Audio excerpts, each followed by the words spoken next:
సూతమహాముని సౌనకుడు మొదలైన మహర్షుల్ని చూసి ఇలా అన్నాడు: ఓ మునీశ్వరులారా, స్త్రీలకు సర్వ సౌభాగ్యములు కలుగు వ్రతం ఒకటి పూర్వము శివుడు పార్వతికి చెప్పాడు. దానిని చెప్తాను వినండి. ఒకరోజు కైలాస పర్వతమున శివుడు తన సింహాసనం మీద కూర్చుని ఉండగా పార్వతీదేవి ఆయనను సమీపించి, దేవా, లోకంలో స్త్రీలు ఏ వ్రతం చేస్తే సర్వ సౌభాగ్యములను పుత్ర పౌత్రాదులను కలిగి సుఖ సంతోషాలతో ఉంటారో అటువంటి వ్రతం ఏదో సెలవీయండి అని అడుగగా పరమేశ్వరుడు ఇలా చెప్పాడు: ఓ దేవి, స్త్రీలకు పుత్ర పౌత్రాది సంపత్తులనిచ్చే వ్రతం ఒకటి ఉంది. దాని పేరు వరలక్ష్మి వ్రతం. ఆ వ్రతమును శ్రావణ మాసంలో శుక్లపక్ష పూర్ణిమకు ముందుగా వచ్చే శుక్రవారం రోజు చేయవలెను. పార్వతీదేవి, నాథ, ఆ వరలక్ష్మి వ్రతం ఎలా చేయాలి? ఏ దేవతను పూజించాలి? ఏ విధంగా చేయాలి? దీనిని ఎవరైనా ఇంతకు ముందు చేశారా? ఆ వివరములన్నీ చెప్పండి అని అడుగగా శివుడు పార్వతీదేవిని చూసి, ఓ కాత్యాయని, వరలక్ష్మి వ్రత విశేషాలు చెప్తాను విను. పూర్వము మగధ దేశమున కుండినమనే ఒక పట్టణం ఉంది. ఆ పట్టణము నిండా బంగారు ప్రాకారములు, బంగారు గోడలు గల ఇళ్ళు ఉన్నాయి. అందులో చారుమతి అనే ఒక బ్రాహ్మణ స్త్రీ ఉన్నది. ఆమె పతియే ప్రత్యక్ష దైవంగా భావించి తెల్లవారుజామునే లేచి స్నానం చేసి పతిదేవుని పువ్వులతో కొలిచి ఆ తర్వాత అత్తమామలకు అవసరమైన అనేక సేవలు చేసి ఇంటి పనులన్నీ ఓర్పుతో నేర్పుతో చేసుకుంటుండేది. అందరితో ప్రియంగా మితంగా మాట్లాడుతుండేది. గయ్యాడిగా కాకుండా ఇంటి అణుకువగానున్న ఆ మహాపతివ్రతను చూచి మహాలక్ష్మికి ఆమె మీద అనుగ్రహం కలిగింది. ఒకరోజు ఆ మహా ఇల్లాలికి కలలో ప్రత్యక్షమై మహాలక్ష్మి ఇలా చెప్పింది: ఓ చారుమతి, నేను వరలక్ష్మీదేవిని. నీ నడవడిక చూసి నాకు నీ మీద అనుగ్రహం కలిగి నీకు ప్రత్యక్షమయ్యాను.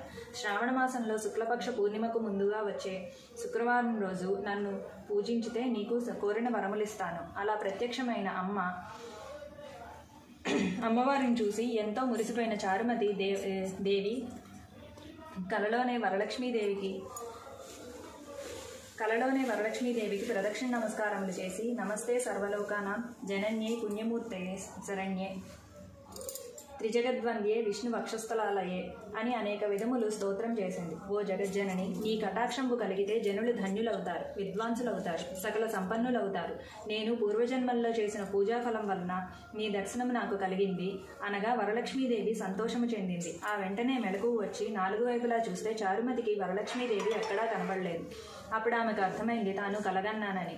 వెంటనే భర్తని అత్తమామల్ని లేపి చెప్పగానే వాళ్ళు కూడా చాలా సంతోషించారు. ఈ స్వప్నము చాలా ఉత్తమమైనది. దేవి ఆనతి ప్రకారం నువ్వు తప్పకుండా ఆ వ్రతం చెయ్యి అన్నాను. చారుమతి తన ఇరుగు పొరుగున ఉన్న స్త్రీలకు కూడా చెప్పింది. చారుమతి ఎంతో ఉత్కంఠతో శ్రావణ మాసం ఎప్పుడొస్తుందా అని ఎదురు చూడసాగారు. వారు ఎంతో ఎదురు చూసిన పౌర్ణమి ముందు శుక్రవారం రానే వచ్చింది. ఈ రోజే కదా వరలక్ష్మీదేవి చెప్పిన రోజని ఎంతో ఉత్సాహంతో చారుమతి మొదలగు స్త్రీలందరూ పూజకు ఉపక్రమించారు. ప్రాతకాలమే లేచి తలారా స్నానం చేసి పట్టుబట్టలను కట్టుకున్నారు. చారుమతి ఇంట్లో అందరూ చేరారు. అక్కడ ఒక ప్రదేశంలో గోమయముతో అలికారు. ఒక మంటపం ఏర్పరిచారు. దాని మీద ఒక ఆసనం వేశారు. ఆసనం పైన కొత్త బియ్యం పోసి మర్రిచిగుళ్ళు, మామిడాకుల అలంకారాలతో కలశం ఏర్పరిచారు. అందులోకి వరలక్ష్మీదేవిని ఆవాహనం చేశారు. చారుమతి మొదలగు స్త్రీలంతా ఎంతో భక్తి శ్రద్ధలతో పూజ చేశారు. పద్మాసనే పద్మకరే సర్వలోకైక పూజితే నారాయణ ప్రియదేవి సుప్రీత భవ సర్వదా అని ఈ శ్లోకంతో ధ్యాన వాహనాది షోడశోపచార పూజ చేశారు.